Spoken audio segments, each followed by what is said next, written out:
형제자 여러분 안녕하세요. 오늘은 12월 10일 월요일 이 모든 일을 행한 분이 누구신가 라는 제목으로 욥기 39장 1절부터 12절까지를 묵상합니다. 1절 산염소가 새끼치는 때를 내가 아느냐, 암사슴이 새끼 낳는 것을 내가 본 적이 있느냐.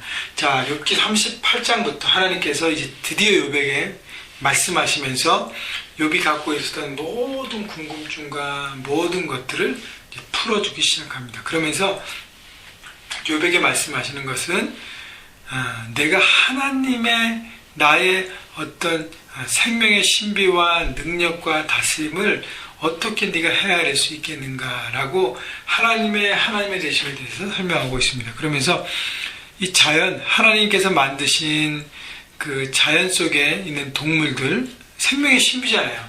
산염소와 암사슴이 언제 새끼를 갖게 되고 몇 달 동안 뱃속에 그것을 품게 되고 2절 그것이 몇 달 만에 만삭되는지 아느냐, 그 낳을 때를 아느냐, 그 다음에 몇 달 동안 있는 다음에 그 다음에 언제 새끼를 낳는지 그 모든 생명의 신부에 대해서 내가 아냐는 거예요.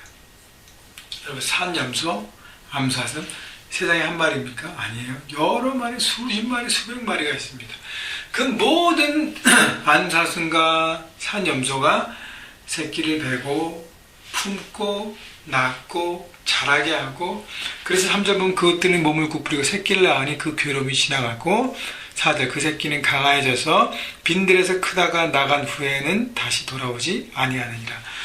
동물들은 새끼를 어렵지만 낳고 그 다음에 어린 시기를 잘 보내게 한 다음에 그 다음에 이렇게 내보내자. 그러면 지가 알아서 또 살아가면서 또 새로운 짝을 만나고 새로운 무리 가운데 또 낳게 되고, 어떤 그런 생명의 신비, 수많은 염소와 사슴뿐 아니라 수많은 산짐승, 들짐승 등의 모든 생명의 신비를 하나님께서 주관하시고 그들에게 생명을 갖게 하시고 낳게 하는 것들을 네가 알 수 있겠냐는 거예요.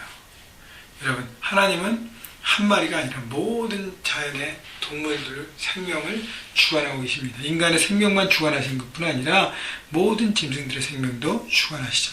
그러니까 지구상에 살아있는 모든 생명을 주관하신 분이 하나님이신 것을 우리가 믿고 바라보라는 것입니다.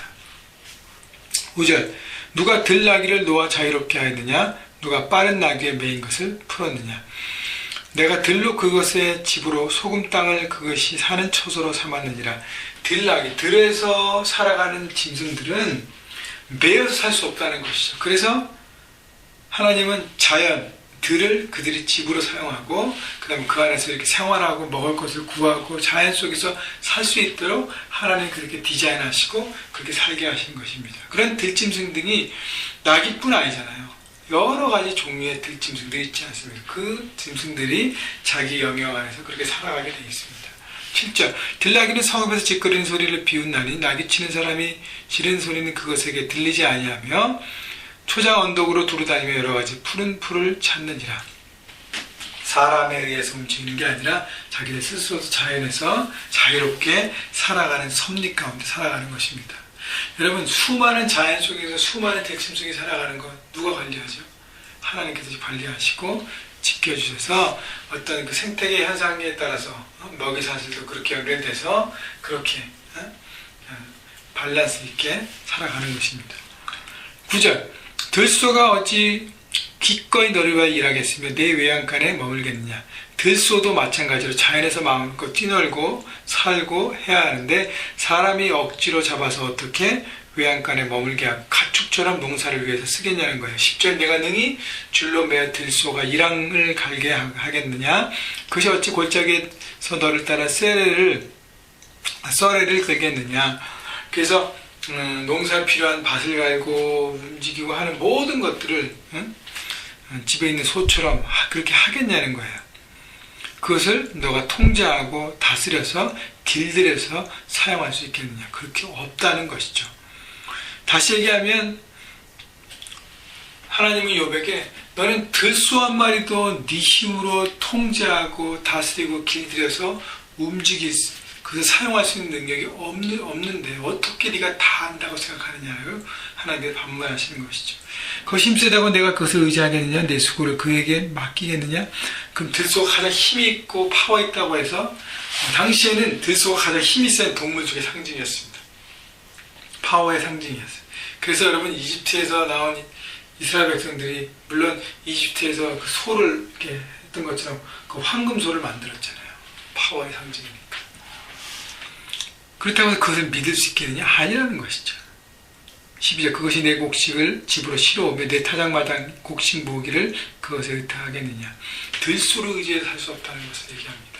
결국은 욥에게 하나님께서 말씀하신 것은 네가 세상의 섭리와 자연의 신비와 모든 생명의 신비들을 네가 다 알 수 있냐는 것이죠. 모른다는 것이죠. 인간은 그렇게 모른다는 거예요. 안다고 자부하고 내가 다 내 인생을 살아갈 수 있고 주관할 수 있고 움직일 수 있고 나는 다 안다고 교만을 떨지만 그러나 다 모른다는 것입니다. 모르는 것이 더 많다는 것이죠.